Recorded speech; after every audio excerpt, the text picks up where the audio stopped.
खुलुमबाय स्टुडिअ आं दायो दं राजीब बसुमतारी। बे समाव सनितपुर जिल्ला दुलाराय बर' फरायसा आफादनिफ्राय मोनसे वार्निं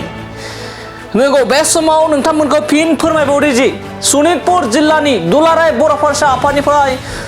वार्निं होनायखौ बे समाव नुना मोननाय जादों। बे समाव बयबो मिथिगौदि थांनाय गोलाव समनिफ्रायनो एबा थांनाय 2020 मायथाइनि 27 जानुवारि खालाराव बर' हारिनि गेजेराव थामथि गोरोबथा बिटिआर गोजोन गोरोबथा जादोंमोन आरो बे बिटिआर गोजोन गोरोबथाखौ लानानै गोबां माखासे दैदेनगिरिफोरा दान्थे बिदान्थे खालामबाय थानायखौ बे समाव नुनो मोनबाय थानाय जायो आरो बेखौ लानानै एबा बिटिआर गोरोबथानिनो माखासे बर'नि माखासे मेलेमजिबि दैदेनगिरि बिथांमोना बिटिआर गोरोबथानि एमअएसखौबो सावनो ओंखारदोंमोन आरो बिटिआर गोरोबथानि गेजेरजों मालाब्लाबो बिटिआरनि सिमना एबा बिटिआरआव सनितपुर आरो गहपुरनि गामिफोरा मोनसेबो हाबा होननानै गोबां बाथ्रा बुंदोंमोन आरो बेफोरबायदि दैदेनगिरिखौनो सनितपुर जिल्लानि दुलाराय बर' फरायसा आफादनि दैदेनगिरि बिथांमोना गोख्रों बाथ्रा फोरमायदों आरो वार्निं होदों। बिथांमोना दुलाराय बर' फरायसा आफाद सनितपुर जिल्लानि दुलाराय बर' फरायसा आफादनि दैदेनगिरि बिथांमोना बैफोरबायदि दैदेनगिरिफोरखौ वार्निं होदों जाहाथे फिन आरोबाव बेफोरबायदि बाथ्रा बुङा आरो सनितपुराव दायो गोजोननि बार बारबाय आरो बे गोजोननि बार बारनायखौ दुंहाव थासारि दा खालामसै होननानै बिथांमोना रोखा रोखा बाथ्रा बुंदों। सोर बुङामोन बिटिआरआव एबा बिटिआर गोरोबथानि गेजेरजों गंसेबो गामि हाबा होननानै? नंगौ, बे समाव बिटिआरनि गोजोन गोरोबथा एबा बिटिआर गोजोन गोरोबथाजों मोनसेबो सनितपुर आरो बिश्वनाथ आरो गहपुरनि गामिया गंसेबो गामिया हाबा होननानै गोबां दैदेनगिरि बिथांमोना खौरां मेलनि गेजेरजों बायदि बायदि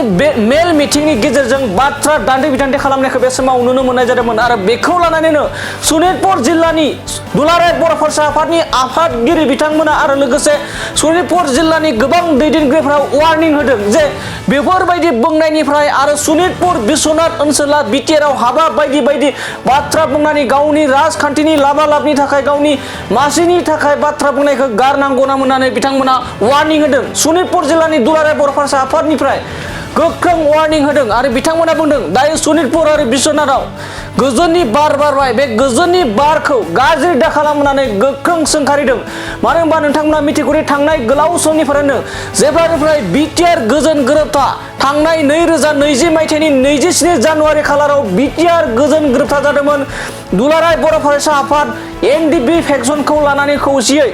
बिटिआरआव गोजोन गोरोबथा जादोंमोन एबा बर' हारिनि गेजेराव थामथि जारिमिनारि गोरोबथा जादोंमोन आरो बेखौ लानानै माखासे दैदेनगिरिफोरा बिटिआर गोरोबथानि एमअएसखौ सावनो ओंखारदोंमोन। मानो होनना बुङोब्ला जेबो ओंथि गैया आरो बिटिआर गोरोबथानि गेजेरजों बहा सनितपुर आरो बिश्वनाथआ हाबगोन ना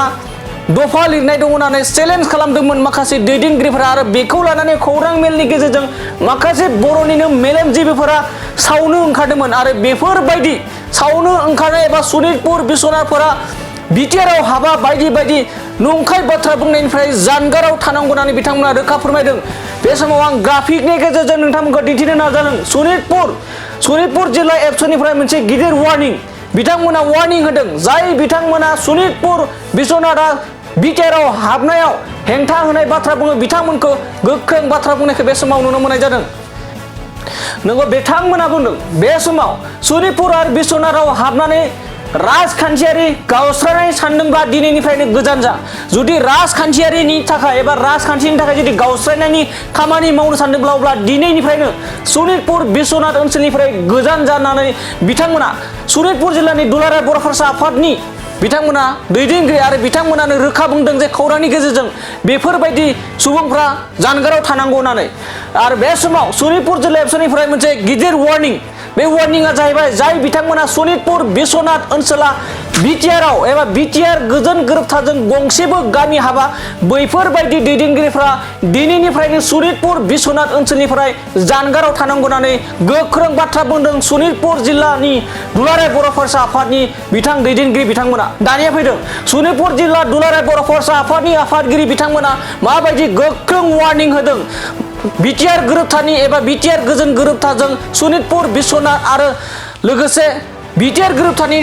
एमअएसखौ सावनो ओंखारनाय बेफोरबायदि बर'नि दैदेनगिरिफोरखौ माबायदि वार्निं होदों दुलाराय बर' फरायसा आफादनि दैदेनगिरि बिथांमोना मा बुंदों जों आबुङै जोंनि खौरांनि गेजेरजों मिथिना लानि।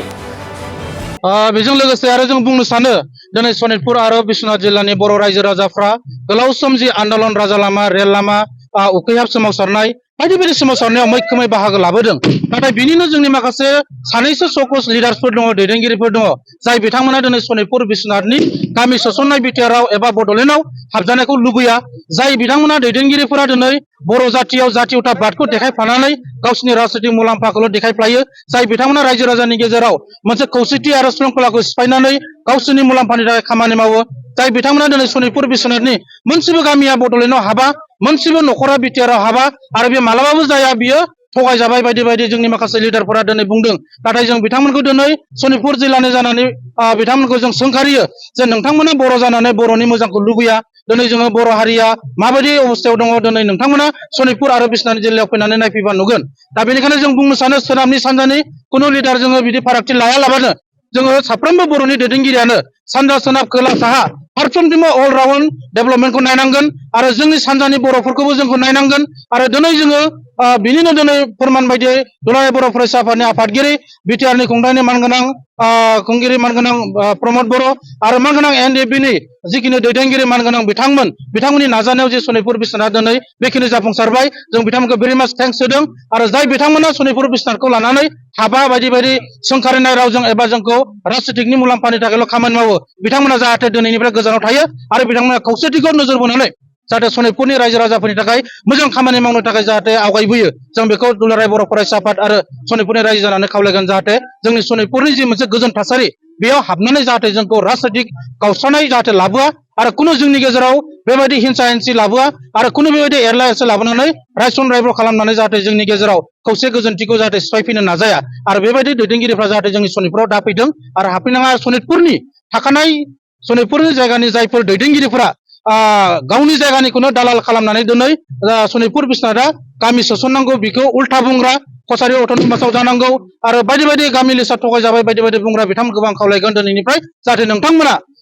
रायजो राजानि सिगाङाव मोनसे गावखौनो मोजां मोनसे सासे दैदेनगिरि देखायनानै मोजां मोनसे हाबाफारि रायजोनि थाखाय खामानि मावनानै जाहाथे आवगायबोयो आरो उन समाव खौसेथिखौ नोजोर बोनानै जाहाथे खामानि मावलाङो बेखौसो जोङो दिनै सनितपुर जिल्लानि रायजो जानानै एबा सनितपुर जिल्ला एबसुन जानानै आं बेखौ खावलायबाय गोजोन्थों। बङाइगाव मेरिडियान किया मटर श'रुमा नोंथांमोननि थाखाय लानानै फैदों बाम्पार अफार।